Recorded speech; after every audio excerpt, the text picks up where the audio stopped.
नमस्कार साथियों, मैं पुरुषोत्तम भार्गव।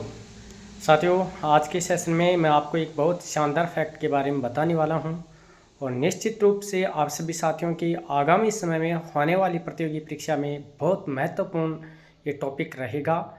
4-5 पार्ट बनेंगे, लेकिन आपको ऐसा लगेगा कि वाकई में ही यहाँ से बहुत अच्छा कॉन्सेप्ट क्लियर हुआ है और यहाँ से यदि प्रश्न आता है तो गलत नहीं होगा। तो पहले जिसने भी चैनल को सब्सक्राइब नहीं किया, चैनल को सब्सक्राइब कर दे, लाइक कर दे, अपने दोस्तों के पास शेयर जरूर करना। चलिए स्टार्ट करते हैं। सबसे पहले कि कौन से टॉपिक पे चर्चा करें।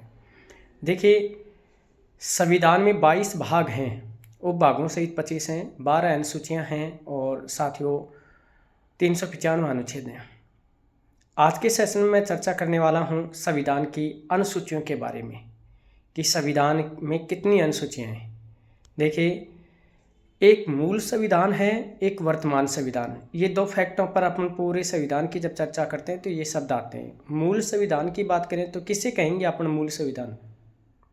कि जिस दिन 26 जनवरी 1950 को हमारा संविधान लागू किया गया था, उस संविधान को मूल संविधान कहते हैं, ओरिजिनल कॉन्स्टिट्यूशन कहते हैं। कि जिस दिन लागू किया गया तो लागू हुआ 26 जनवरी 1950 को।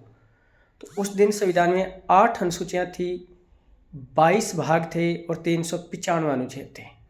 ठीक है, तो अनुसूचियाँ कितनी थी? 8। आज की बात देखें तो कितनी अनुसूचियाँ हो गई हैं भाई? आज 12 अनुसूचियाँ हो गई। तो एक क्वेश्चन यहाँ से बनता है कि मूल संविधान में अनुसूचियाँ कितनी थी? 8। और आज कितनी हैं? 12। इसका मतलब 4 अनुसूचियाँ बाद में जोड़ी गई हैं। तो देखिए, पहली अनुसूची में क्या लिखा हुआ है? भारत के सभी राज्यों के नाम और उनका क्षेत्रफल तथा संघ शासित प्रदेश, उनके नाम व उनका क्षेत्रफल का विस्तार। इसका मतलब ये हुआ कि पहली जो अनुसूची है उसमें आज के दिन 28 जो राज्य दे रखे हैं उनका सबका तो नाम दे रखा है और सामने उनका क्षेत्रफल लिखा हुआ है। जैसे अपने राजस्थान है तो राजस्थान लिखा हुआ है नाम और उसके सामने 3,42,239 वर्ग किलोमीटर। ऐसे तो सभी राज्यों के नाम हैं, क्षेत्रफल दे रखा है, सभी संघ शासित प्रदेशों का नाम है, उनका क्षेत्रफल। बात ये आते कि इसमें संशोधन भी किया जाता है। संशोधन कब होगा? संशोधन होगा जब नया राज्य बनाया जाता है। नए राज्य बनाए जाते हैं तो इसका मतलब नए राज्य का नाम लिखा जाएगा, उनका क्षेत्रफल। नया संघ शासित प्रदेश बनेगा तो उनका नाम, उनका क्षेत्रफल होगा।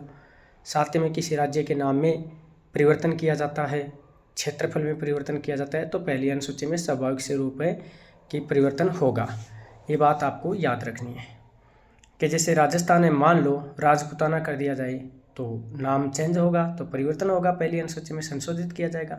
ओके, तो पहली अनुसूची में नाम व क्षेत्रफल राज्यों के भी हैं और संघ शासित प्रदेशों के भी। अभी वर्तमान में पहली अनुसूची में 28 राज्य हैं और 8 केंद्र शासित प्रदेशों का नाम दे रखा है। ठीक है, चलिए अब बात करते हैं दूसरी अनुसूची की। अनुसूची 2 में सभी जो पदाधिकारी हैं उनके वेतन, भत्ते और पेंशन का उल्लेख किया गया है। जितने पदाधिकारी, जैसे भारत का राष्ट्रपति है, लेकिन भारत के राष्ट्रपति के वेतन नहीं कहा जाता, उसे प्रलब्धि कहा जाता है, तो उसका उल्लेख अनुसूची 2 में दे रखा है। सुप्रीम कोर्ट के मुख्य न्यायाधीश हैं, अन्य न्यायाधीश हैं, हाई कोर्ट के, इनको क्या वेतन मिलता है, तो इसका उल्लेख किस में किया गया है? अनुसूची 2 में। तो सिंपल सा याद रखना कि अनुसूची 2 वेतन, भत्ते और पेंशन से संबंधित है, इसका उल्लेख किया।